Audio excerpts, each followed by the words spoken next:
One of the most common challenges you'll face as a fundraiser is taking over a caseload that's been managed by somebody else. Whether you're starting at a new organization, taking on a new role, or simply adjusting caseloads internally, it can be challenging to know how to pick up the thread so that the relationship with the donor feels seamless and transparent. For this episode, I've invited my colleagues Diana Frazier and Matt Gill to share their tips and strategies for what to do when you inherit a caseload so that your donors feel cared for and you can continue to grow those relationships. I hope you enjoy the conversation. Welcome to the Nothing But Major Gifts podcast from Veritas Group, featuring Richard Perry and Jeff Schreifels.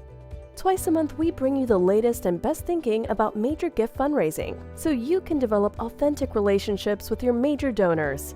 Here are your hosts, Richard and Jeff. Welcome to the podcast today. I'm Matt Gill, and Diana and I are taking over the pod to talk about what to do when you inherit a caseload. First off, quick intro. Who the heck are we? My name's Matt. I'm a flying experience leader here. I'm also in the Navy Reserves, and I occasionally teach at the University of Minnesota. Way back in the day, I was a client of Veritas. Diana, do you remember that? Yes, I do. I remember it well. Glad I was memorable. It was a really impactful experience for me, and I'm glad to be on this side of things. Diana was my coach for everyone who's out there. Yeah, Diana, who are you?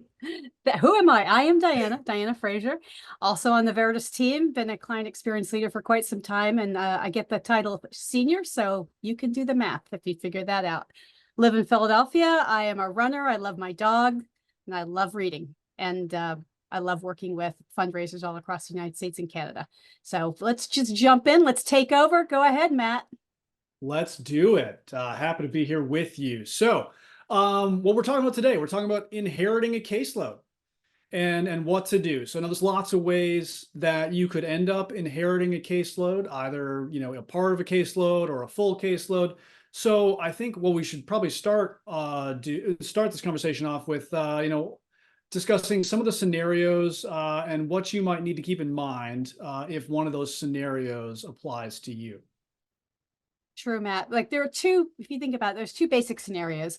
You're either a new hire or you're new to the role in the organization and you're taking over a caseload from somebody else who held that role, or you're absorbing part of a caseload from somebody has left the team and they're taking that caseload and they're carving it out.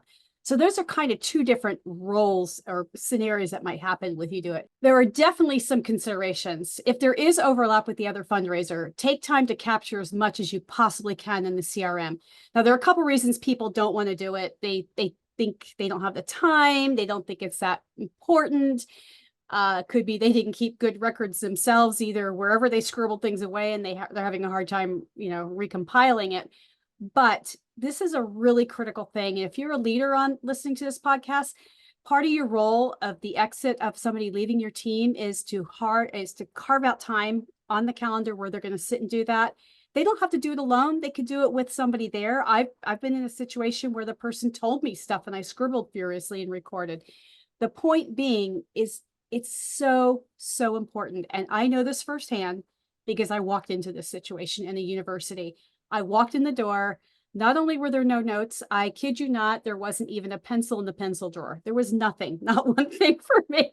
So I had to, as best I could, learn about donors by looking at everything possible in the CRM. And because it's a university, we're infamous for those basement filing cabinets of the alumni. So I went down and I grabbed 10 folders at a time and I tried to reconstruct a history as best I could.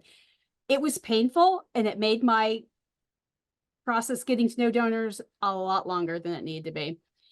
So ideally, you're going to get that. The other thing you want to talk about is a warm handoff. And what does that mean? You want to use this where there's somebody who can actually do the introduction for you. It can be the gift officer who's leaving. If they're able to identify the top donors and you're overlapping by 2 or 3 weeks, if that's wonderful if it happens. And that person can introduce you by email, phone, Zoom, face-to-face, whatever you can make happen. That is going to be the best possible handoff, but maybe that's not at all achievable. So maybe a leader can step in that role. Maybe the vice president of your department or the president or executive director of the organization or another key leader in the organization knows those donors. They can facilitate that. The reason you want to do that is that kind of gives you immediate legitimacy with a donor. And also when you're having those meetings or calls, you're not yet a subject matter expert in that organization if you just walked in the door, right? So there's somebody who can also do the color commentary, be the subject matter expert and really help you through that. And if you are doing an email handoff and you're the gift officer leaving or you're the executive director doing the intro, I know you're going to think I'm crazy for saying this, but please be sure to copy the new fundraiser on the email. I've seen it happen. Email goes out to introduce them and the poor person's not even included. So that's just something that throw that in for free, folks. Matt, what It are some almost goes without saying. It almost goes without saying, but we're saying it. We're saying it because we've seen it. You're hearing the truth here, folks. We see it all. So Matt, what are some of the things you need to keep in mind at the beginning part when you're inheriting a case? So what have you encountering? What have you seen? Yeah, and so, taking over a caseload, a lot of times thinking about the different scenarios that you just talked about, what might be the protocols for an introduction to the new caseload? What do you know about the donor? What's the donor's history been with the organization? What's been decided with regards to the various handoffs that you're going to do? If it's going to be a warm handoff, if it's going to be, who's going to be doing that handoff, how much time has gone by between the last contact with the organization and that's kind of the first consideration. What's the introduction protocol? And then, how are you going to use the previously assigned fundraiser? And sometimes, like in the scenario where they're still around and you've got the opportunity to have these joint visits or you were able to download a lot of the information from the previously assigned fundraiser, then that's a great resource. And sometimes it's not terribly appropriate, frankly, because sometimes people leave under inauspicious circumstances. Big word there, Matt. Big word. I love it. Love the vocab. you all know what I'm talking about. And and there could have been a poor experience that really needs to be addressed with the donor, and some trust needs to be rebuilt. So like not all donors get along with all fundraisers and vice versa. And right, we're all human beings, and sometimes personalities clash, sometimes other things happen, and certainly there's a lot of repair work that needs to be done when that's the case. So let's talk about that real quick, Diana. Thinking about coming in behind a fundraiser that maybe had a troublesome relationship with a donor, that it definitely colors that donor's experience with the organization. Thinking about how to address that. In my opinion, and I think you'd agree with me, we want to meet this kind of head on. Yep. I'm brand new, right new. out there. Yeah, I understand that in the past there's been some things that have happened, and let's talk about it. Just to put it on the table and use that opportunity to improve or repair, even reset their relationship with the organization. Some of the language you could use, we've spitballed a couple of little phrases just now, but you can even throw stuff in your intro letter. I'm sure let's say you're the 5th fundraiser this person has been assigned in the last 3 years. I'm sure no one listening has ever had that experience. Throw in the intro letter, I'm sure this is frustrating, to have your contact here change this frequently. But I look forward to learning how I can help repair that, help build your trust, help continue to, deepen your connection to this organization, and try and move from there, right? Yeah, you're really trying to meet them emotionally where they are.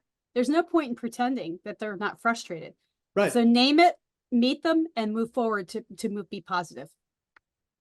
Yeah, and even talking about if there is those negative circumstances in which the previous fundraiser left their previous relationship manager, you put a positive spin as much as possible. The good news is that we're able to move forward, or even just you can share they took a different role at a different organization, or oftentimes they took a growth position somewhere else, or took a growth position within the organization, and that's that those are positive things. And the donor is they want to know they have a relationship with the fundraiser, but their primary relationship is with the organization they're investing in.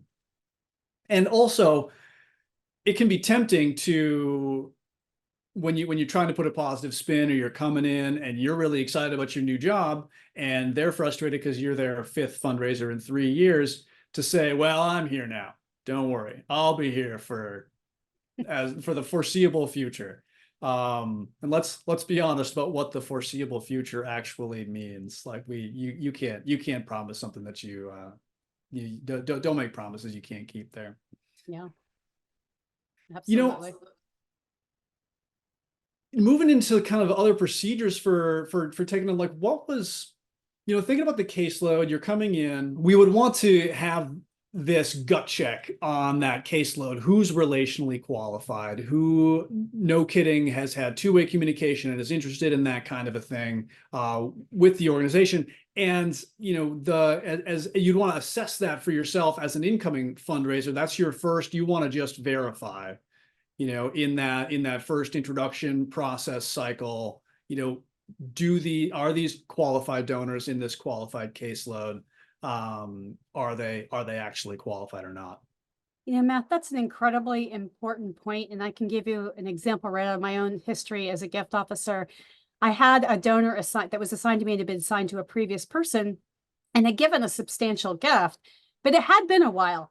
But there was I could see no evidence of anything going on with this donor, no ongoing communication, nothing. I talked to my vice president. I talked to other people on the team. Nobody seemed to know what I was talking about. That should have been a clue to me, that nobody seems to remember this donor who gave, I think it was like 25,000. What's going on here?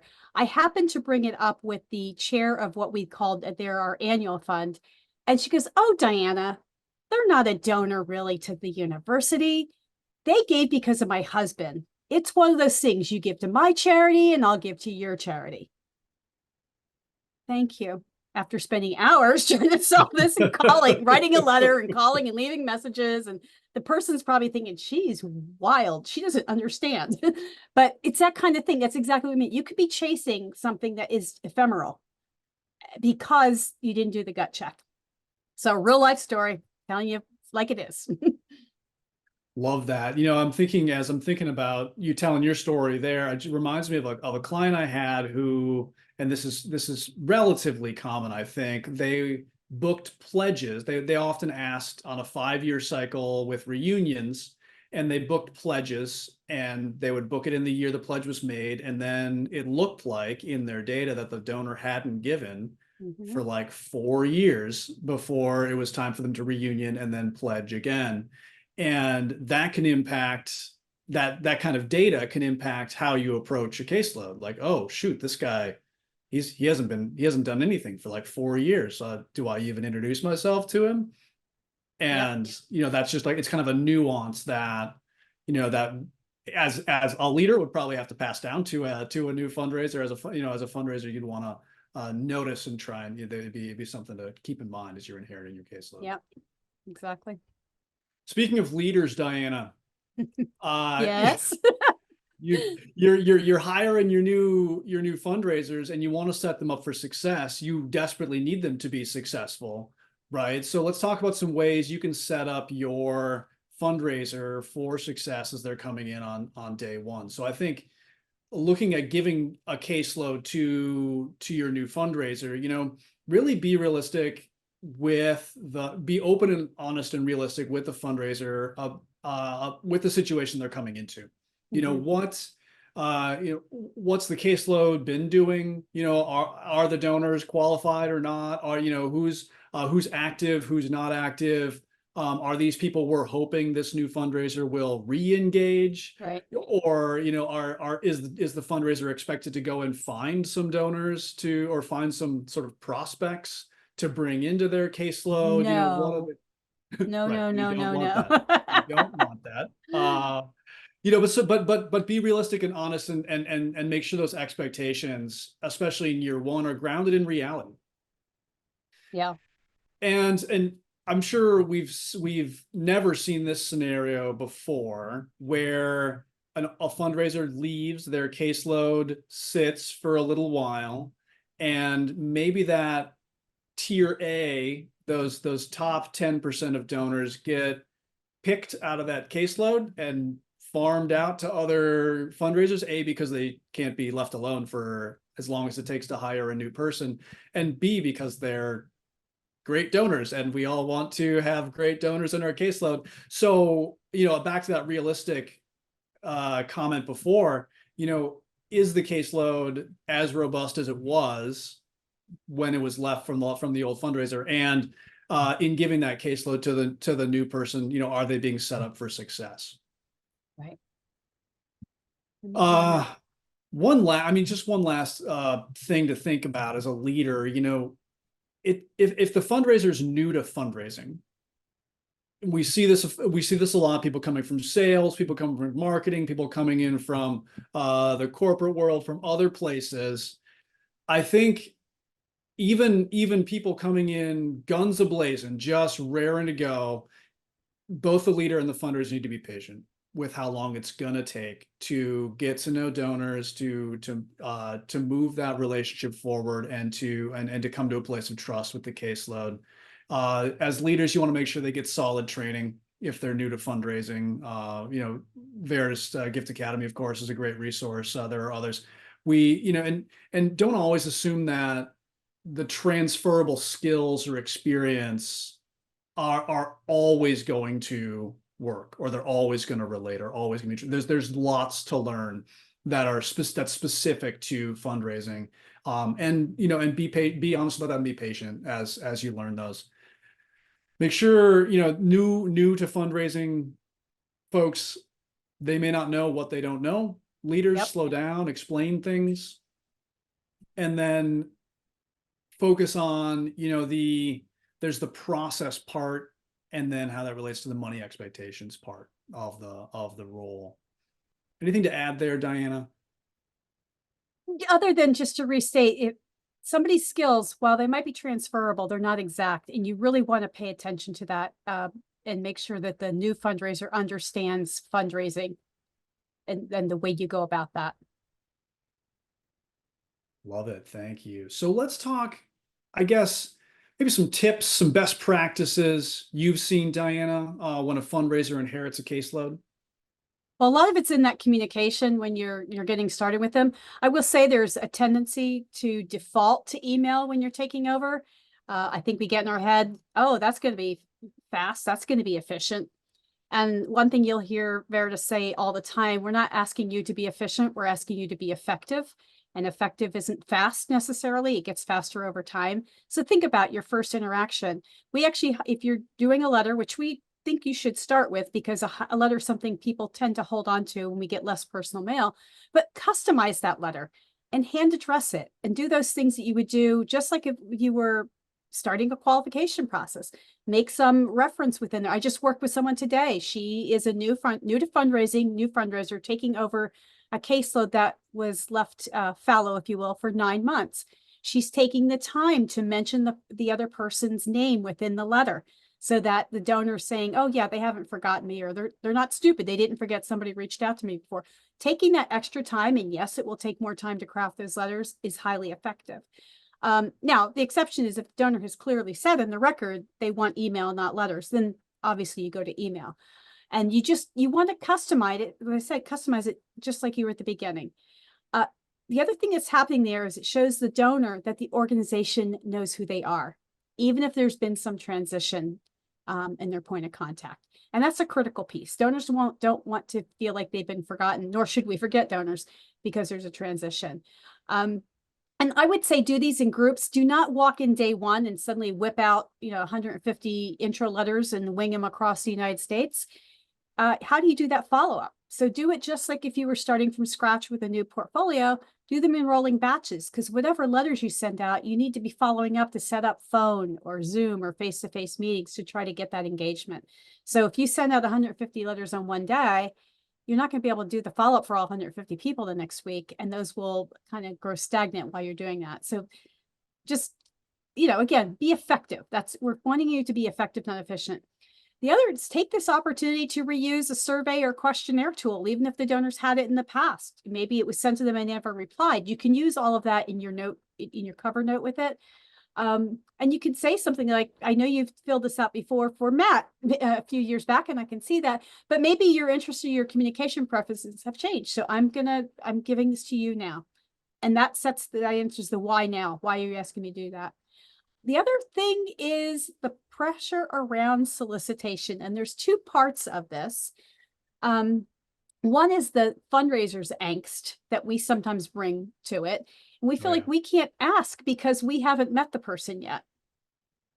And while I understand that on a certain level, the thing fundraisers have to remember is the donor knows the organization. They know they're a donor. So don't shy away from connecting in if that's when the donor prefers to give. And you can say something as simple as, Matt, I'm sorry we haven't connected yet.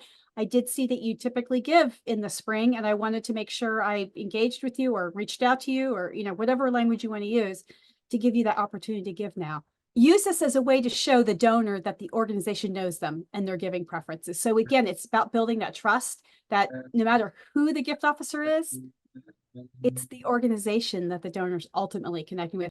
Matt, I know you have something along these lines you wanted to talk about. Yeah, I actually worked at an organization where one of the senior leaders had been there a long time and had just a lot of donors, and they had been there, they'd managed a whole bunch of these folks, and when they ultimately left, the interim who came behind them said, "Whoa, there's no way." I can manage all these. They probably didn't need this many, or shouldn't have been managing this many donors. We got to kind of farm. Well, this there is out. that. Right. That's one issue. That's not what this podcast is about necessarily, but like we got to farm these donors out to the team, and let's give 5 here, 10 there. And it became this, oh, these are so-and-so's donors. Like they're board members, they're important people, as if they were totally different human beings invested in the organization from the folks who were on our caseload already. And there was this intimidation factor where in some cases it felt like I need to have something real important to call this person about, or this person is someone whose name is relatively famous in town. How are they gonna respond to me calling them? And so there was this intimidation factor because of the previous relationship manager had this elevated role and had been in the organization for so long that it kind of it impacted the way that some of us reached out to those folks when we inherited them. So make sure that doesn't happen. So really get in the right mindset right from the start. If you're an established fundraiser, sometimes they can get lax over time and they get to know the donor. That can lead to a loss of context and information. We hope that's not true. If you're an established fundraiser, document, please. It honors the donor. It honors the mission. Get away from the mindset that it's my caseload or your caseload. It's the organization's caseload of donors. And it's a group of people. Caseload can sound kind of clinical. It's a group of people who have invested in your mission, right? They want to see a preferred future from whatever you do. So honor that. And imagine who may have to come in behind you. It's a very important thing. Whatever you're doing, someday in the future, somebody else is going to be in your role. And do you want to help that person or hinder that person? And even maybe more important than that, do you want to help that donor continue to have a good experience investing in change for your organization? Or do you want to hinder your donor by making this gift officer ask the same 6 questions for the 6th time that they had a new gift officer? So I'll stop beating that horse. Thank you for joining me, Matt. This was fun. And we hope you all get some great tips on how to manage inheriting a caseload in a way that honors your donor. If you'd like to learn more about strategically managing your caseload, I highly recommend that you join us for an upcoming session. It's our certification course in either mid-level fundraising or major gift fundraising, either one. All of our upcoming available sessions are listed in our website under training or in the show notes. Thank you, take care, and we'll see you next time. Bye. Thank you for joining us for the Nothing But Major Gifts podcast from Veritas Group. Richard and Jeff also write an ongoing blog that you can subscribe to for free at veritasgroup.com. Please join us again next time.